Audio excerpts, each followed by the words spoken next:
Welcome to Socially Unacceptable, from F***ups to Fame, the marketing podcast that celebrates the professional mishaps, mistakes and misjudgments while delivering valuable marketing and life lessons in the time it takes you to eat your lunch.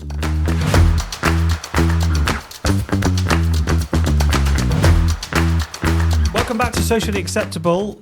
This week, it's part 2 of our social media trends webinar, which we're bringing live onto the podcast because we just felt there was a lot of content. So we've split it into 2 parts. Last week, we covered, if you haven't listened to last week's episode, we covered everything from what went right in 2023 and what went wrong in 2023. Some hilarious predictions that we got right and some rather stupid predictions that we got wrong. But this week, we're going to talk about what is happening in 2024. So these are our predictions for this year, and Will is going to elaborate on this, and we're going to see if we can get it right this year. Will says 90 to 100%, but I'm still not convinced. That's right. Yeah, and this is the practical bit. You know, this is when we actually talk about some of those trends that you can actually start to incorporate into your marketing for 2024. So let's start with artificial intelligence. No surprise there. We talked about this a lot, haven't we? But we can't ignore this as a trend that's going to really start to... No, and we've got a great podcast with Andrew Bruce Smith on artificial intelligence that was really, really interesting. And then also Ant Cousins, which was only a few weeks back, where we covered in much more detail. We're going to get Ant back on it because he's the head of AI sort of strategy at Cision. He's a real expert in it, and he adds some fascinating insights. Yeah. There's a lot to think about. So I'll start with a quote we like. No lack of hyperbole with this one. So Sundar Pichai, who's the CEO of Alphabet, said, AI, now you tell me if this is an exaggeration or not, Chris, AI is the most important thing humanity is working on, more profound than both fire and electricity. I have to say, didn't they say this about social media? I think they say it about everything, don't they? I mean, they probably said it about Vine, didn't they? Yeah. In 2016. Yeah. 2016, not 2016. But yeah, I mean, an interesting quote for sure. But I mean, I think one thing is for sure. We know we've heard a lot about AI, but we're going to keep on hearing about it in 2024, aren't we? I mean, before we go into it, a couple of things to point out. First of all, AI isn't actually that new, is it? No. I think it's mid 50s. It can actually be traced back to some of the kind of the origins of AI. And it's not actually intelligent either, is it? It's actually only really as good as the prompts that you give it, and it works on either reductive or generative AI on existing data sets. So it can't think for itself, even though we feel like it might be able to sometimes. Anyway, so I think probably AI started reaching the mainstream in about November 22, and that was when ChatGPT launched. And that, you know, the technology existed, but I suppose ChatGPT is the equivalent of a search engine or something for AI, isn't it? And it really brought AI to the masses, and everybody started using it. It's like AI's Google, wasn't it? Yeah. We had search engines before Google. We had Yahoo and Bing. No, not Bing. We had Lycos. Do you remember the little dog? And then Google came out. Ask Jeeves. Ask Jeeves, that's it. God, ask Jeeves. If you're still out there, Jeeves. Everyone used to always type, "Hello, Jeeves, can you please..." It's like the weirdest way to ask. but then Google came out, and I think ChatGPT is artificial intelligence Google. I think a misconception about AI, though, is that AI is ChatGPT, and actually that's not the case. And there must be hundreds and hundreds and hundreds of other AI apps. And I think since ChatGPT came out, there's now hundreds of other apps doing everything from video creation, image creation, even voice cloning, which I must admit we've experimented with on the podcast, and it's a little bit frightening, isn't it? Yeah, the audio one's brilliant. It's hilarious. Yeah. So I think, yes, it's not new. Well, it is new, but it's not brand new for 2024. But what we're going to start seeing is greater and greater adoption, particularly amongst the marketing industry when it comes to AI. And in part, this is driven by this kind of wealth of new apps and websites and things like that just make AI so easy. So, I mean, you look at Teams. You know, Teams has got AI plugins now, hasn't it? So Autopilot, which is a massive favorite of ours at Prohibition, takes notes during your Teams meeting, and it's so sophisticated, and it saves hours and hours and hours of time, doesn't it? And Copilot from Microsoft has now rolled out in the UK, but it's £30 per user, and you've got to sign up for 12 months. And to be honest with you, I don't think it's worth it yet. It's pretty good. We've tested it out, and a friend of mine, Stuart Bruce, has shared a video on YouTube where you can generate a deck straight from a Word document, and it is quite cool. But is it worth 360 quid per person? Not yet, but it's getting there. They've got some costs to claw back, haven't they, after their billions and billions of money they've invested in it. But I think marketing in particular is going to really be impacted by AI. And I think there's a number of reasons for that. One is a lot of what we do in marketing is quite kind of resource heavy. There's lots of analysis. There's lots of kind of admin type work.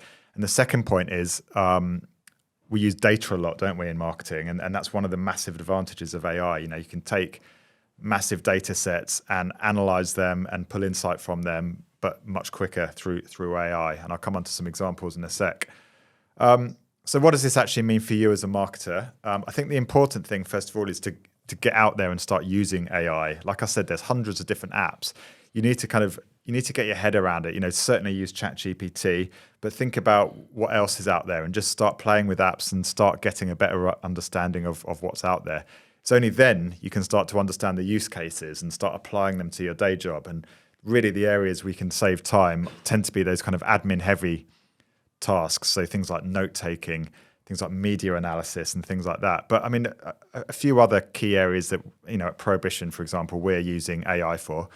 I'd say content creation is a big one, either writing papers, blog posts, press releases. And there's tools like, obviously, ChatGPT, WriteSonic, which is a bit more kind of geared towards those in-depth technical papers. But the point is, it's not going to be perfect. It's a starting point. It's almost like getting an account executive to draft you a press release. And you're always going to have to finesse it. You can never kind of create the. Yeah, because it hallucinates. It makes stuff up as well, which you can't just trust that it's correct. That's right. I mean, that really ask for sources and then ask for links to the sources as well, because otherwise you could get hallucinations in your content. You've got to be careful there. It's just a start. Just like you double check a junior member of the team's work. But it is a start for 10. I do find some of the content not to be. Well, it's just not as good as humans yet, I don't think. No, I mean, it's a tool, isn't it? I mean, that idea of hallucinations is interesting. It's like when we asked it to write the press release about you, and it described you as one of the leading minds in social media. Massive hallucination. Actually, it sounds quite accurate. And you can get a little bit more creative when it comes to AI as well. So one thing we love doing at Prohibition is actually uploading our press releases to a relevant AI tool. And you can actually ask it to interrogate the press release as if it were a journalist and actually ask you difficult questions based on that press release. Or equally, you can upload a press release as a PDF and it will actually pose you crisis scenarios that you might encounter as a result of that press release. And this is something we would do anyway through our own experience, but it's a really great way of kind of adding additional thinking, I suppose, into what we do. And then lots and lots of other benefits. I mean, brainstorming is something we can use ChatGPT or other tools for coming up with. In fact, the name of this podcast, Socially Unacceptable, is a result of AI, isn't it? Yeah, we got it to generate 10 names and then we picked the one that we like the best. Yeah, exactly. So it's a tool that can drive efficiencies. And final point, if you hate spreadsheets as much as I do, there is a really great tool called ChatGPT for Sheets. I think you have to pay for it actually, but it's a Google Chrome plugin. So when you use Google Sheets, you can then ask it to do all the kind of complex formulas and analysis at the touch of a button. And actually what you can do some really cool stuff with it. So if you've got a big spreadsheet of media coverage, you can actually ask it to analyze the URLs and give you sentiment or key messaging analysis. So in terms of shaving hours and hours and hours off the kind of classic PR jobs that you have to do week in, week out, it can be really, really effective. Trend number 2, threads. So who's on threads here? Pretty much everyone. I am. I'm on threads. I'm all over it. Andy's putting his arm up. Andy's putting his arm in the air. Yeah, that's right. Zach's not heard of threads. Zach's too Gen Z. Yeah, Zach's much too Gen Z for that. Zach wears threads. Yeah, there you go. So threads is an interesting one because, a lot of people are on it, but how many are actually active users? And I mean, you're an active user. I'm not. Yep. That's no surprise. But threads is all like any social platform that comes out. When a new social platform comes out, what's the benefit you can offer your users initially? Organic reach.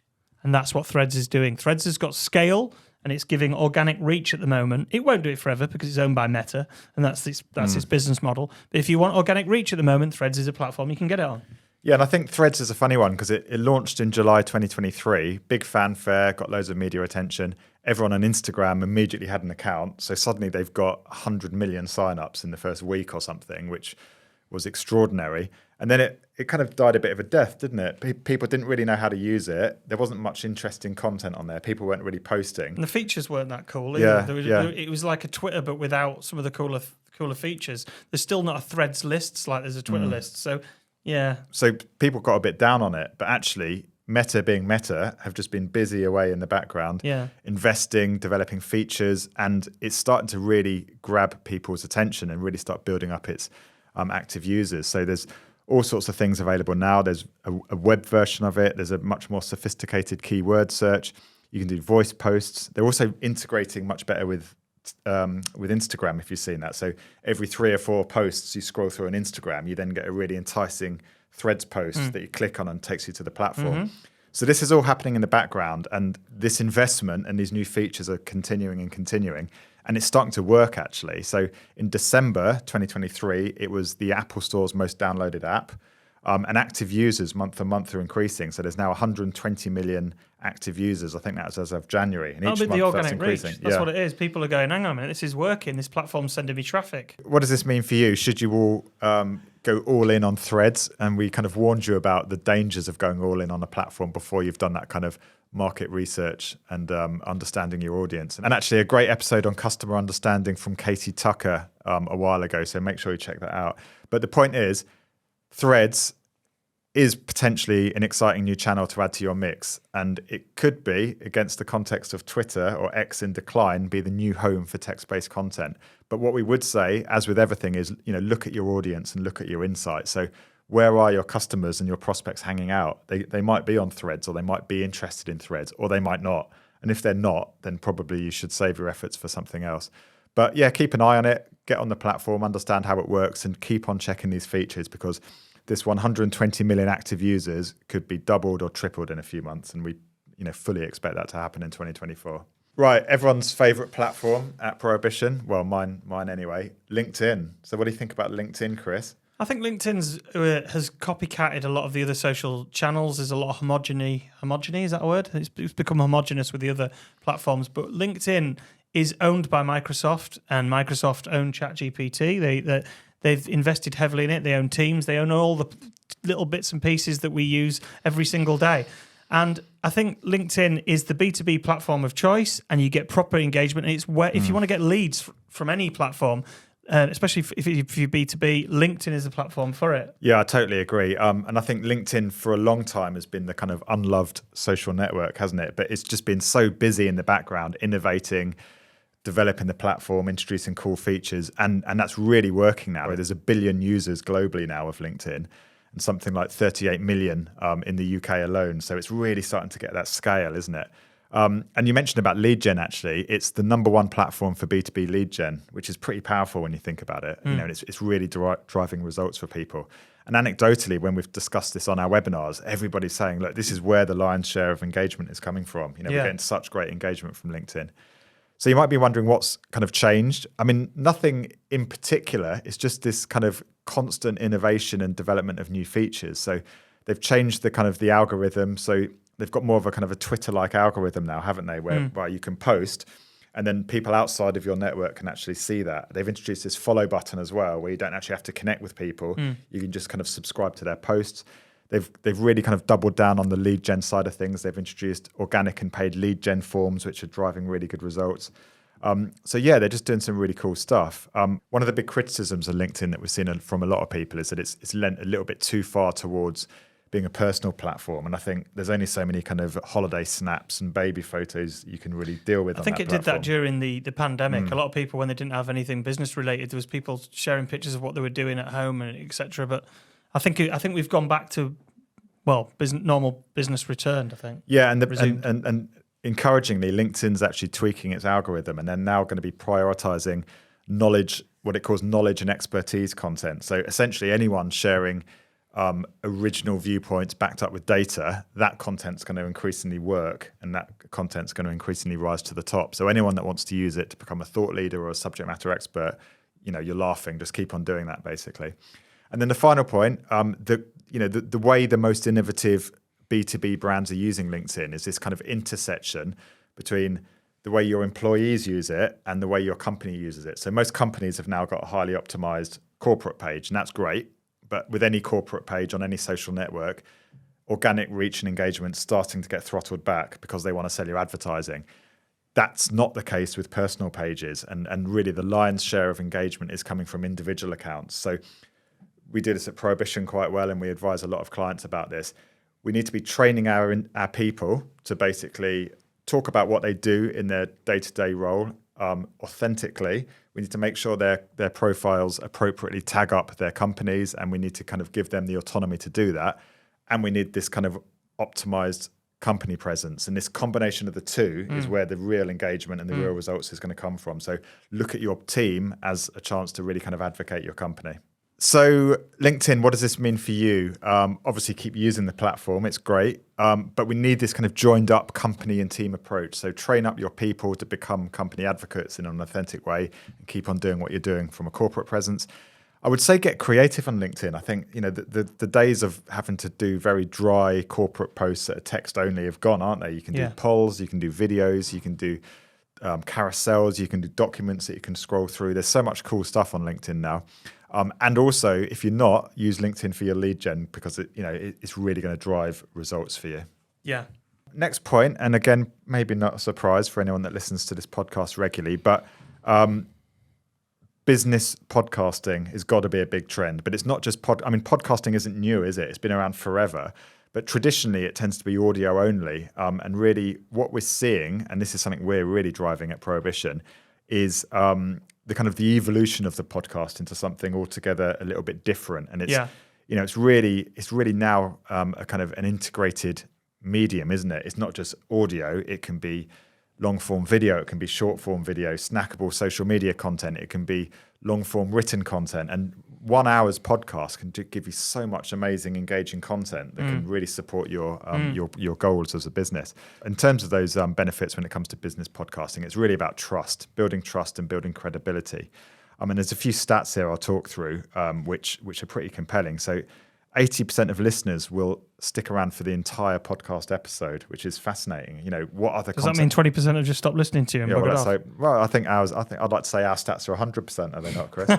There he goes with his 100% again. Absolutely. But the point is, what other medium can you get an hour's worth of audience attention? You think about a social media ad or even a blog post, you're looking at a few seconds to a few minutes, aren't you? 77% of marketers swear by podcasts as their most efficient content for lead gen, so it's driving real business results. And then 43% of B2B decision makers regularly tune into podcasts for their business-related content. So if you're a business and you've got some sort of expertise, podcasting absolutely presents an opportunity for you. Done properly, though. It has to be done properly. And a lot of people, I'd love to know what the statistics are on just audio podcasts, because there is a lot of podcasts out there that are just purely audio. Ours is, we've got multiple cameras, and we do it video and we do it audio. But I think what you're saying there is like integrated podcasting is the future. It's the stuff you're seeing on all the different social channels, isn't it? Yeah, our approach at Prohibition that we've developed, 3 stages. First stage is insight-led concept creation. So we use insight tools to find that kind of content white space, if you like, whereby we can come up with a concept that nobody else is talking about. It's really going to resonate with our target audience. And don't underestimate the importance of doing that. We then do this kind of integrated creation of the podcast. We film it, we take stills, we do a high quality audio, but then it's the amplification as well. So it's taking all of those assets. And that's a lot of work. Yeah, it's a huge amount of work, but that's what's going to then get you the results. And really it's that 3-parter. You can't just record a couple of podcasts and hope people find it. It just doesn't work like that. No, record it and they will come is not a good thing to say, because it doesn't work. No. And this is a journey we've gone through at Prohibition. Interestingly enough, something like 78% of podcasts don't actually last beyond 5 episodes as well, which I find shocking. So we've really stuck at it at Prohibition. We've got this really kind of focused concept. We really focus on the kind of the high quality delivery, and we amplify the hell out of it, don't we? And it's really given us good results, hasn't it? Yeah, but it's been hard bloody work. To amplify a podcast, to get to if you're there thinking actually we'd love to get our thought leaders in the business to get a podcast, to give you some idea of scale. We've been doing this for ourselves and for some of our clients. And this podcast that we're doing, that you're listening to, and thanks for listening because we appreciate every single one of you. You're one of 34,000 subscribers that we've currently got. That has taken quite a bit of undertaking on lots of different key learnings. Everything in marketing is about data and learning. And I have been through every strategy, every blog post, every strategy that you could read. I've tested on our own podcast and on some of our customer ones just to see what would work. So we've got like a magic formula. And you have to have a great concept and good people for your podcast. You can't just, like you say, create two and expect people to turn up. Exactly. But if you have got a good concept that's well thought through, and it's slightly different and it's well researched, and you put maybe you could do 5 to 10 episodes, and then market the hell out of them. And you could, you could have 50,000 downloads within 8 months, I'd say, which is good. And it's really supercharged our content marketing, hasn't it? I mean, it's just extraordinary the amount of brilliant content we get from a single episode. So what does this actually mean for you? First of all, it's a chance to look at those subject matter experts within your business and actually get more from them. You know, you might already write white papers, you might already do the odd media interview, and we know it's hard to get time with those subject matter experts. One single hour podcast can give you a month's worth of content around that individual. So yeah, it's about using those subject matter experts more smartly. It's a chance to grow your brand, trust, and authority. I think there can't be any brands out there that don't want to grow those areas, and also supercharge and support your lead generation efforts. So massive benefits. But Chris is right. You need to commit to a minimum, minimum 5 to 10 episodes to get anywhere, to get any traction. The demise of Twitter. There's a Mark Twain quote, isn't there? Rumors of my demise have been greatly exaggerated, which made me think of Twitter or X. They haven't been exaggerated on this case. Well, that's the debate, isn't it? Is that actually the case? I mean, Chris has already given a bit of context around this. Since Elon took over, all sorts of rumors in the media, misinformation. Suddenly people are going to be charged $5 a month or whatever it is. Lots and lots of discussion about, is it a right-wing platform? Is it a left-wing platform? What's he doing? This has affected advertising revenue, active users. That's all on the slide. But in our view, we should stick with it to a degree. If it's already a key channel for you, you shouldn't just chuck it away. And I think there's been a lot of talk in a lot of people we know, a lot of people I know have binned it off. I feel there's a danger of being in the social media bubble. Yes, there is a lot of people that are binning it off, but actually, by and large, it is still quite a handy platform. I mean, it's the de facto platform for journalists still. In the medical profession, pharmaceutical, educational, news, it's still the platform, despite people saying all the things of jump off it. Yeah, you're right. And it's still got scale. I would say stick with it for now. Don't throw the baby out with the bathwater. But is that even a phrase? What the fuck? I would say stick with it for now. But again, it comes back to where your audience are hanging out, doesn't it? Like I said, we live in this social media bubble where lots of people are abandoning it and heading for different channels that may or may not ever become anything. But actually do a bit of persona research. Are your audience still on Twitter? If they're not, then why are you? But chances are they may be on it. And also look at how you use Twitter. And really this comes down to kind of a nuanced channel strategy, which we talk about a lot. You shouldn't be using every channel in the same way, should you? Each channel's different algorithms, it's different types of content are different prioritized. Audience, different target, different strategy. Yeah, exactly. And because of all of the changes on Twitter, it's probably an opportunity to look at how you use it. Is it that you shift it towards just customer service, or do you shift it towards just broadcasting news? So it's a chance to take stock and look at how you use the channels and where your audience are, but don't bin it off quite yet, we would say. Watch this space. The evolution of Facebook advertising, or meta advertising, if you like. So for anyone that's been advertising on Meta for a few years, it's been a bit of a turbulent ride, hasn't it? I think what used to work doesn't work, and it changes every week, and your 10 to 1 ROAS suddenly reduces to 1 to 10. Exactly. So it's been tough, and I think it started in 2020. Apple introduced, I think it was the iOS 14 update, which basically meant that Meta couldn't get any kind of personalization data from iPhone devices, which represents a huge amount of Meta users. And that meant that, just like I said, ROAS dropped off a cliff. Our kind of previously highly targeted audiences became incredibly vague. But Apple's downloads doubled overnight, and their revenues went up. Yeah, and Apple's still at it. I mean, there's iOS 17 now, and that's Apple calls it link tracking protection, which means advertisers can't now track user clicks from Safari and Mail. So we're not going to be able to track any referrals from anybody browsing on an iPhone. So this is not going away, No. and it's going to stay with us. It's all about privacy, Will. It's all about privacy. Well, it is, and there's a bit of a political battle going on in the background there as well, isn't there, between Meta and Apple? But this consequently has meant that a lot of advertisers have started to turn their back or lose faith in Meta as an effective advertising medium. But obviously, Meta being Meta, they've addressed it, and they've introduced a number of new technologies which are developing, shall we say, as we speak. One of them is Meta Advantage Plus, which is a kind of an automated AI-driven audience targeting service, which Meta actually, which sounds very compelling, estimates it could lower CPR by 33%. We've tested it, and it does work. And what it means is the old days of targeting, choosing your target audience, making it really refined, doing multiple testing to multiple audiences. Use Advantage Plus, and it uses the content to target to the right audience, which is interesting. It's using AI. But then you've got to leave it and trust it. Meta's actually pledged $30 billion in the next year to develop Advantage Plus. So there's going to be a whole load of new changes and developments, and it's probably going to get better and better. Prohibition's position is slightly different. We'd recommend a 3-stranded approach, which is getting us a lot of success on Meta advertising. So by all means, use Meta Advantage Plus. You should be using that and should be experimenting with that. However, also target your audience very, very broadly. And this is a slightly different approach, but we would recommend very, very broad audience targeting, but very, very specific creative. So make your creative so specific to your product or service, whether it's a video, whether it's an image, that nobody's going to click on it unless they're interested in what you've got to sell. So naturally, you're filtering out your audience through your creative, and that then gives you a warm audience you can retarget to. So it's a 3-stranded approach. Meta Advantage Plus, targeting through your creative, and retargeting. And we find that is highly effective. Check out the podcast we did with Josh Lakovich, which was all about targeting and Advantage Plus. It was quite interesting, that. So we've got to the end. Final one. I bet you're delighted, aren't you? This is the You're one in the gym. You're like, oh my God, thank God for that. So this is a bit of a fun one. So in the last year, we've seen this massive rise in what we'd call celebrities taking back control.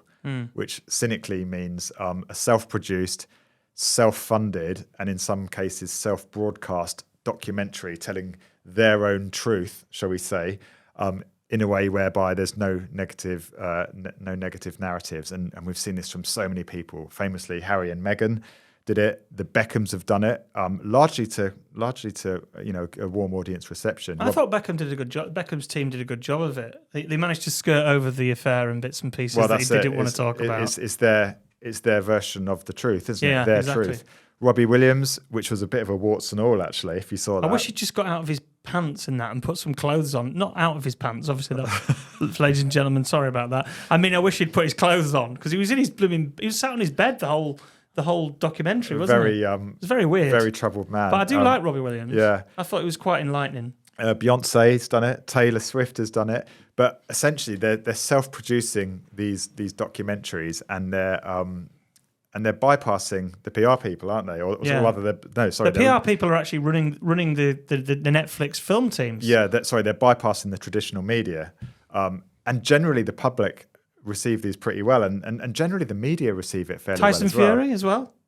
Yeah, I mean that was a warts and all. Yeah, you really did see how he struggles with. He actually regretted. He said he regretted it. I felt quite sorry for him where he was sat in Morecambe Bay. He was sat on the beachfront. I used to live there, and he sat on the seafront. And somebody just walked up to him and started giving him saying, "Joshua would beat you easily," and he was like, "Who is that?" Just people walking up to me giving abuse. It's like.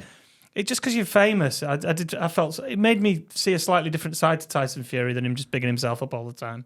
So you might be wondering what this actually means for brands, and what's it actually got to do with social media as well. So from our perspective, this comes back to the opportunity and the importance of engaging storytelling as a brand. And just in the way that these celebrities are telling their truths or their stories, we believe as a brand, every brand's got an interesting story. Whatever sector you're in, whatever you do, it's about storytelling, and people have always wanted to hear stories about brands. So find your stories and tell them in an engaging way. And also find those, when you tell your story, I mean, this can be through video content, it can be hosted on your website, on your social channels. Find those interesting, engaging characters within your business as well, because people connect with people at the end of the day. And it doesn't have to be your chief finance officer. It doesn't have to be your chief exec. In fact, it probably shouldn't be your chief exec. It could be one of your field staff. It could be one of your customer service team that are in middle management and just connect with people and are engaging. And this is something we're doing an awful lot of with our clients. It's telling the stories of their brands, but in a really entertaining, engaging way. So it really comes back to storytelling, as it always has been about storytelling. So what does this mean for you? Find the heroes in your business. Every business has these engaging heroes that have the potential to connect with prospects, connect with audiences, and don't necessarily default to a load of people in suits presenting your corporate story from a very dry perspective. Embrace storytelling as the powerful creative communication tool it is, and also look at how we can kind of tell these stories through premium content, and typically in today's kind of landscape, that is video content. So check out the latest Netflix film, Will Ockenden the movie. It's coming out in June 2024. It's very short. Unlike Will. And not particularly interesting. Okay. So lots and lots. Particularly interesting. Cut that out. I like that. Keep that in. So a quick summary, and then we'll let you get on with working out how you're going to incorporate these trends into your strategy. The trends, a recap. What have we got at number 1, Chris? AI. Number 2. The LinkedIn boom. Followed by Threads. With a demise of Twitter. I feel like we need the music. Yeah, this is good. Yeah. Next generation business podcasting, the evolution of Facebook advertising, and finally, Chris, controlling the narrative. Very good. So Will Ockenden the movie out June 2024. Yeah, you watch it. You watch it. There's a strap. So you might be overwhelmed. That's absolutely fine. You might be thinking, I really like some of these trends. What am I actually going to do to incorporate these into my strategy? So the first step we would recommend is revisit your social strategy, first of all. Actually, we did a survey with marketing directors recently, and something like 70% had reviewed or revised their strategy in the last 3 months, which is absolutely brilliant. That was yesterday we did that, and we got a massive resounding. They'd reviewed it in 3 months. I was like bowled over by that. It was impressive. If your strategy is more than a year old, you haven't got a strategy, is the way to view it. Also, look at your audience personas and refresh those. Audience behaviors change so rapidly, particularly in the world of social media. So every 6 months or so, just refresh your audience personas and think, okay, what are they interested in? Where are they hanging out? What's changing? And then identify some of those trends that you can incorporate into your strategy and experiment with them on a test and learn. Don't go all in straight away, because you're going to waste a lot of time and effort if they don't work. If they do work, do more of them. Do more of what works, less of what doesn't work, and constantly measure and refine and be guided by the data in terms of what's actually moving the dial in terms of your marketing objectives. Great. Well, thanks for that, Will. That was fascinating. I think everybody will have enjoyed that, part 1 and part 2. If you've listened to both, big gold star. Thanks for listening. As I said, this is our most popular event, and we've split it into 2 parts because there's just so much interesting content that's happened in the previous 12 months and what we're predicting that's going to happen this year. Let us know in the comments, and send your emails in to sociallyua@prohibitionpr.co.uk, because we'd love to hear what you think is going to be the big thing for 2024. And that's the end of this week's show. So be sure to subscribe to the podcast, and we will see you in a couple of weeks' time. Thanks very much. Thank you for listening to Socially Unacceptable. Please remember to subscribe to the podcast and leave us a 5-star review. Don't forget to follow us on social media on Instagram, TikTok and LinkedIn at Prohibition PR, and Twitter at Socially UA.